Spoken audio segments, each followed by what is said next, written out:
obehunu baby a womo ewa as it stands now offer crime regional crime womo say womo esreya womo ntumi my details ama brakon echi court a ewo Ghana nyina ya court reporter okoba bia yenim se ne na asem no be court ehon so no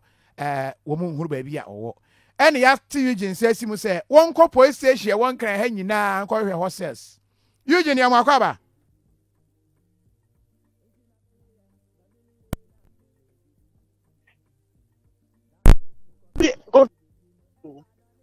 afede atmen ka on afede kofi meton ka me so afi meton ka pa cho wa wura police station cells awodo ni nyina hunu sa de te kofi police house bia na me ko ye fiti ahomachi ebeduru edon mu no omo dinane ye with information like obviously omo mamo info bia say ho ana woni ho unya board din Reverend Owusu Bempah na obi anya no adwen say obekata e wona asem eho so kro we nso a wodi na police station adan okay he police station asa ye de nhoma kra age ade omo de age ho say no trespassing and say kofi they won no TV so no me dey kan call eketo no mu na me hu Reverend Owusu Bempah baby a oda no na finally I was me ba Accra Regional Police Headquarters and the headquarters Accra Central Police Station and ocean to see e TVC. Okay na ho no wo hu no na safo ma bi aba ho any sign say e bia owo ho on na safo ma na ya che wo no kobi no na yes suspect say Reverend Owusu Bempah wono no ohye then so no amache no anopa yeba ebeduru ye no so wo TV no so na what the ehoma age Central Police Station no ehon ema onipa bia ewuramu in fact ma so mo de enade na ya mo da edin sisi ka kwan mu block no so gate na no mo de bi IJJ ho nyina na wo mo I said the higher crime zone bi sa no mo bi anko hostile bi no Govina, it was suspected say Reverend Owusu Bempah now sorry man abeba peso wo ha abeye dede anase abetimo mome e wo ha enti ahomache na wono enya enentie no in fact information kaka ye gada ye say wono ye wadwe say na kam wo mo eba police station ha no na wotra bus mu a wo ba na wasan so enya akọ say every employee ni bi ho say one person asem no wo mo ebeye no hey enti so de na no ebi esiye na wokọ edikete nyina ekoda police station wono this time de no one person obey na e wose wo mo esa won achi ede ekom enti it is believed ye gidi say ebi anu na police for no so no security no emu egede ye ewo headquarters ha what the ehuma ede age ha no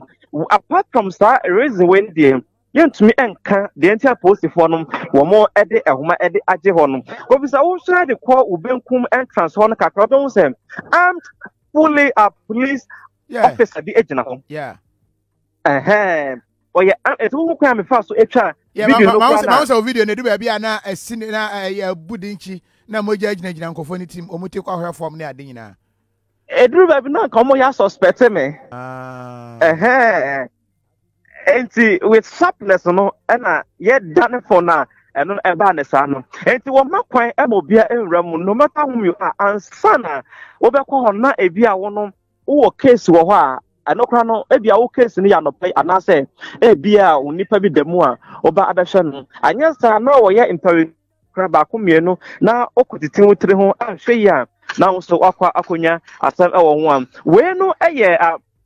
source no entrance ho no but wura main headquarters compound one one eye calm and opposite for no wo ekọ wo normal duty eso and be mu ejirejina on standby in fact, my first time I'm about Central Police Station, I've been supposed to from afar. Ojina and yes, I was directed traffic, and as I was stop your friend is saying, short drivers. No, and in all soldier phone, that they are Udrum one or morning at the day we now wash us, and to any pabon in our bar. It's way I could even send home, where it will yet media. Sana Ecostuha. Enti eham aye kam na mum asori man de ahomache na oye wadwese na ko beba na wan sorry mpanyefo e ka kire won se emomo emma na mum omo be handle case no in fact yesu ye ba beduru ye no ye hu asori man bi e wo ha ba ko mienu bi a wo mo de o ha ya no mo ye adwuma enti won ansa fo bass no ankom komo am no edika edi earlier off air na osanso e pa cha se mayen fa won enko radio TV anase on air no oka akire mu e ma yenya ntie esen e kwan a wo papa no e fa so ekọ agrada fie ho no na enya ne bone so enya wo tepu no ne me anopai nkoma mediye wo kire se na wo papa na okọ se okọ make peace with Nana Agrada. Okay. I guess sorry man be a wo ma ba ho na oni o ma di nkomo no nsem o mo kan no Kofi dio ka kire me no. Say they went there to make peace. Yes. If you need peace, America for moto, if you want peace, prepare for war. Ni be na say a peace as in peace. Kofi minim say ebeya wo de no Las Vegas de no bia eno de minim de but ne na wo kan say na enya no bone so e na wo papa no ekọ ne hom na ka okọ na one no akwakọ kan asundue ensem eno na obi nimu a se obi di camera be see won so na wo so no to show up I don't ko ba sa ye nim de ye ti kasa mo Eugene my main cattle say sia on ye fast na call circuit court obi a send me info say sia say ye do not call Accra circuit court ye fast pa am man so quantity friend say sia na hwe say one no de obetumi aduru ho fast na call say sia o mama info say ye do not call Accra circuit court why all right follow up my say sia na yenu aba Joyce Jo mensa e wo fie ha ya kira ma na konwa ma me na fe ansa na no ma me ni sa enkomoi emra se Pristia ohini bi maye update bi konti ginamba na frɛ Pristia ohini man sisi ama ne boy ensa ka free Pristia sisi ana kire se girl bi we say akurase de friend size frame just ne size frame a pie size frame pa on fasto Priscia boys no and again no so na nimu nyina e wo video no boy no man doggy pa what tau wa recordo odi ni nyina abetro abonten a sesi a mo so enjoy ho ya se mo nsande ne mamra na say we say de when the size frame some cartoons so pa na trauma ne ho san different angles different angles ya hwe mo but ya nyese ya hwe ti se be ya ebetumi edi ho nkomo bi ga no pa cha wa onim no Priscia bi aka cha ne so nya